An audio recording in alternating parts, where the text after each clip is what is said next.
born in chains, yet destined to command his own destiny. In the dead of night, a slave stood at the wheel of a Confederate warship, daring to steal freedom itself. This is the shocking untold story of Robert Smalls. They thought it was over when he stole the ship. But Robert Smalls was just beginning.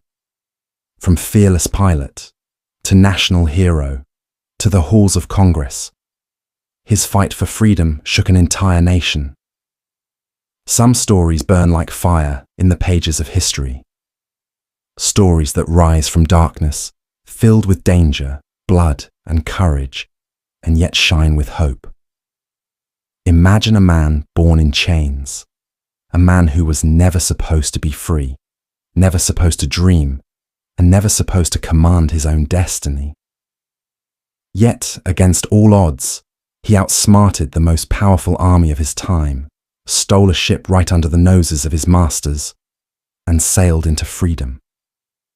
His name is Robert Smalls. His journey is not just a story of bravery. It is a storm, a heartbeat of resistance, and a reminder that even in the darkest night, a spark of courage can change everything. This is the story of Robert Smalls. And it begins in the land of slavery, in the American South, where hope was forbidden and fear was law. The early life of chains.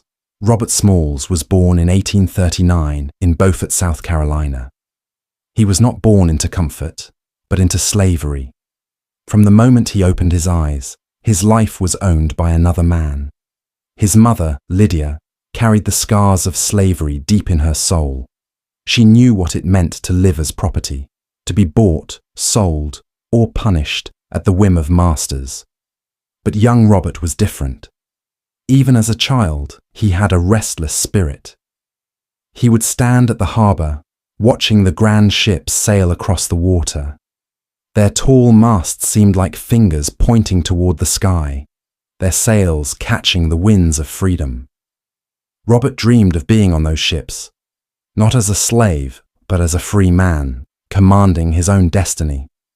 His master, Henry McKee, sometimes allowed him small freedoms. At just 12 years old, Robert was sent to Charleston to work. It was there that the boy began to taste the world beyond the plantation. In Charleston's bustling streets, Robert was hired out for small jobs. He swept floors, carried loads, worked on the docks, and slowly learned skills that would one day save his life. The harbour became his school. He learned how sailors moved, how captains commanded, how ships turned with the wind, and how the tides shifted with the moon. Step by step, Robert was transforming from a boy in chains into a man with knowledge, but knowledge alone could not break his chains. A slave with a fire inside slavery was brutal. Every day, Robert saw the whips, the auctions, and the endless cries of families torn apart. His mother warned him not to forget where he came from, not to bow too deeply, and not to lose his fire. She wanted him to understand the pain of slavery, so that he would never accept it as normal. By the time Robert turned 17, he had earned a reputation in Charleston. He was quick, sharp, and fearless. He became a skilled sailor and a trusted hand on the water. The Confederate Army, preparing for war, took control of Charleston Harbor. And there, Robert Smalls found himself working on a ship that would change history. The ship called Planter. The ship was called the Planter. It was a Confederate transport vessel, strong, well-armed, and crucial for the Southern cause. The Planter carried guns, ammunition, and soldiers. It was the pride of the harbour. And Robert Smalls, a young enslaved man, was assigned to work on it. He scrubbed its decks, shoveled coal, and studied every corner of the ship. He learned the sound of its engines, the rhythm of its movements, and the way its wheel turned. Robert became not just a worker, but a silent student of the Planter. Every time he stood at the wheel, pretending in secret to steer, a dangerous thought grew in his mind. What if this ship could be mine? What if this ship could carry me and my family to freedom? The thought was madness. The harbor was filled with Confederate soldiers. The coast was guarded with cannons. And beyond the harbor lay Union ships, ready to fire on anything flying a Confederate flag. If caught, Robert would not just be punished, he would be executed, and his family too. But courage has its own heartbeat. And Robert Smalls listened to it. Love and a promise. In Charleston, Robert met a young woman named Hannah. She too was enslaved. They fell in love and built a small family. But their love lived in fear. Hannah belonged to another master, and she could be sold away at any time. Robert made a promise to her. He said, "I will not let our children grow up as slaves. I will find a way." That promise burned inside him. It was not just about freedom for himself. It was about Hannah. It was about their children. It was about every enslaved man and woman who had been told that chains were their destiny. Robert Smalls had a dream bigger than himself. The spark of a plan. By 1862, the American Civil War was raging. Charleston Harbor had become a fortress. Confederate generals filled the docks, soldiers marched across the streets, and cannons pointed out to sea. The planter was at the center of it all, transporting weapons and supplies for the South. Robert worked quietly, but inside he was making calculations. He knew the guard schedules. He knew when the white officers left the ship at night. He knew the signals that ships used to pass the harbor's forts. Piece by piece, Robert built a plan. A plan so bold it could only succeed through courage, or fail in fire. The night of decision. The night of May 12th, 1862, was heavy with silence. Robert stood on the planter's deck as the officers prepared to leave for the night. The white captain and his men stepped off the ship, laughing, drinking, and trusting that no slave would dare to touch the vessel. But Robert's heart was pounding. This was the moment. He had gathered his most trusted crewmates, all enslaved men like himself. He looked into their eyes and whispered the plan. They would steal the planter. They would sail it through the heavily guarded harbor. They would escape to freedom or die trying. The men nodded. Fear was in their eyes, but so was hope. The stolen ship. In the darkest hours before dawn, Robert Smalls put on the captain's uniform that the officer had carelessly left behind. He even wore the wide-brimmed hat to shadow his face. Standing tall at the wheel, he looked every bit like the Confederate captain of the planter. The engines roared to life. The ship began to move. Slowly, silently, the planter drifted away from the dock. On shore, guards barely looked twice. They thought it was just another routine mission. But Robert knew the real test was ahead. To leave the harbor, they had to pass 5 Confederate checkpoints. At each one, a wrong signal could mean cannon fire and death. Robert's hands did not shake. He gave the right signals, whistles, flags, salutes, exactly as he had seen the captain do 100 times. The soldiers at the forts waved them through. The planter moved forward. Checkpoint 1, safe. Checkpoint 2, safe. Checkpoint 3. His heart hammered. Checkpoint 4. They waved again. Checkpoint 5. The planter was almost free, but now came the greatest danger of all. Between 2 fires beyond the harbor lay the open sea, and waiting there in the distance were the Union Navy ships. To the Union, any vessel flying a Confederate flag was the enemy. If they fired on the planter, Robert's escape would end in flames. Robert stood tall at the wheel. As dawn broke, he ordered his men to lower the Confederate flag. With steady hands, he raised a white sheet, a surrender flag, a cry for freedom. The Union ships paused, their cannons aimed. The sailors watched as the stolen Confederate ship drew near, and then they understood. The planter had been stolen by slaves. A shout of freedom. When Robert Smalls and his men finally reached the Union fleet, they were greeted not with cannon fire, but with cheers. The impossible had happened. Slaves had stolen a Confederate warship and delivered it to the Union. Robert Smalls had done the unthinkable. He had kept his promise. He had freed his family, and he had given the Union a priceless weapon. That morning, Robert Smalls became a hero. If you are inspired by Robert Smalls' daring escape, don't forget to like, share, and comment your thoughts below. Your support helps us bring more untold stories of courage to light. The birth of a hero. When the Union sailors realized what Robert Smalls had done, they could hardly believe their eyes. An enslaved man, without weapons, without maps, had stolen one of the Confederacy's prize ships and delivered it straight into their hands. The planter was loaded with guns, ammunition, and secret papers. But the Union had gained something far more valuable, a living symbol of courage. Newspapers across the North spread the story like wildfire.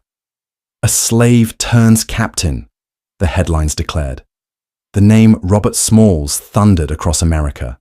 For enslaved people still in chains, his escape was a beacon of hope. For the Confederacy, it was humiliation.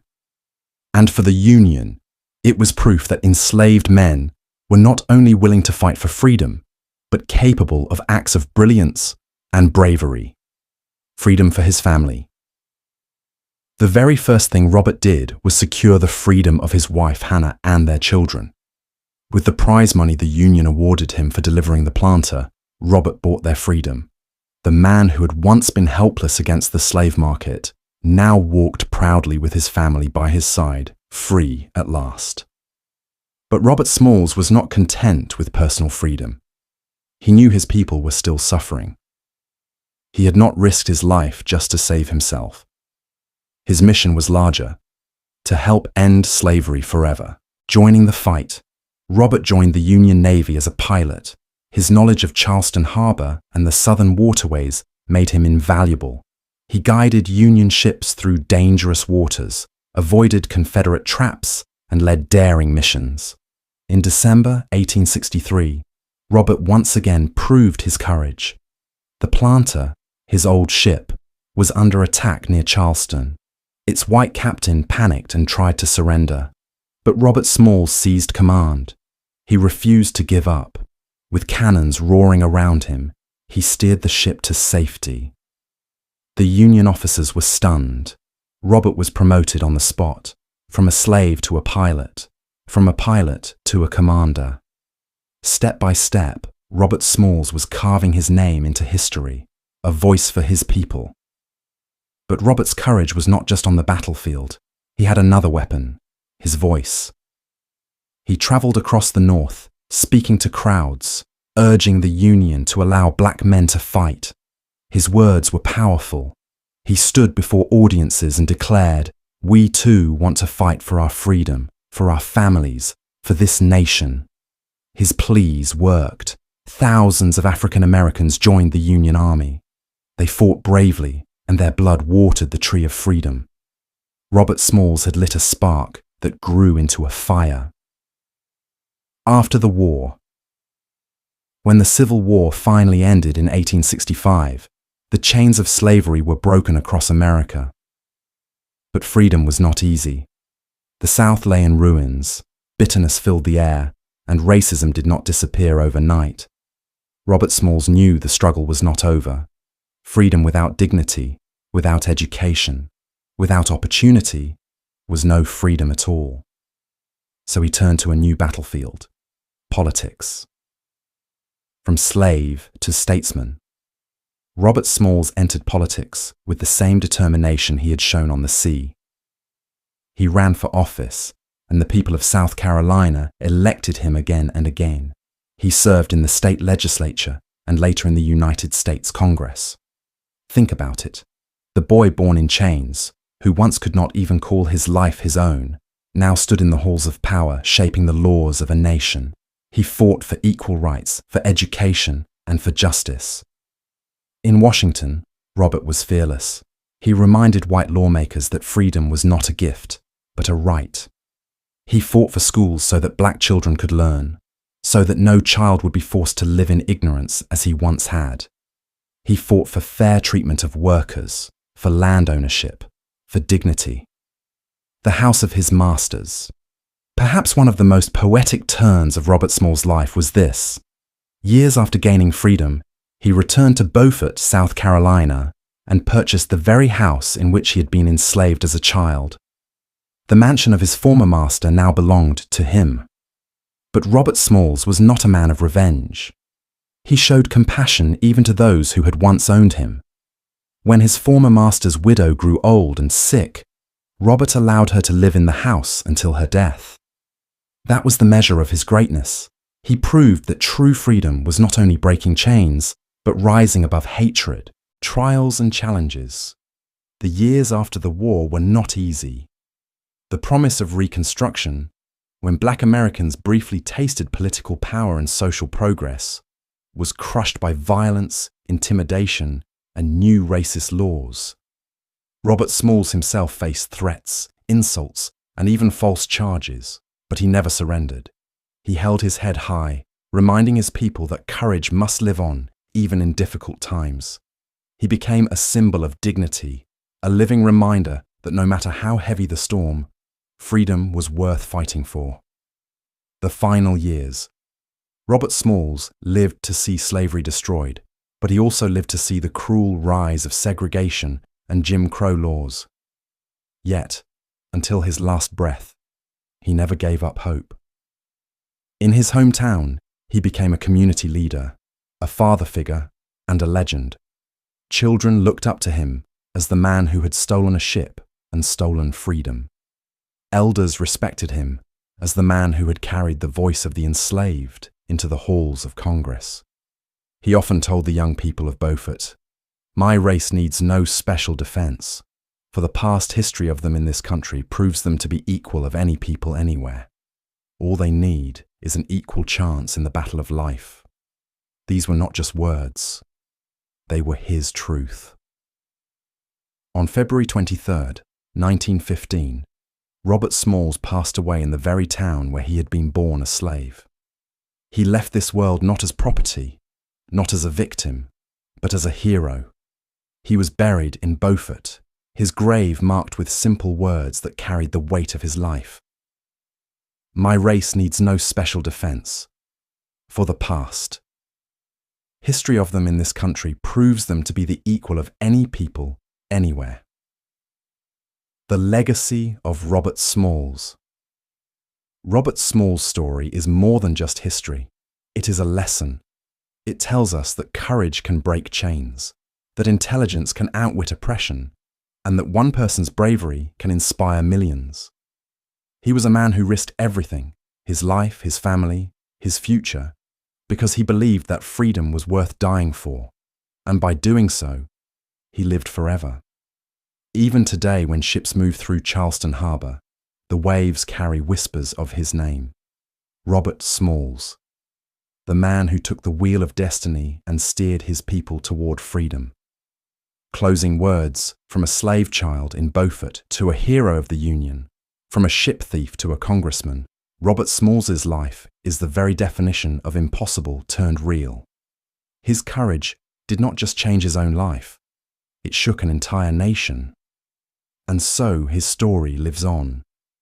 A story of fire and fear, of daring and determination, of a man who rose from the lowest chains to the highest honor. This was Robert Smalls. This was his fight. This was his victory. Thanks for watching.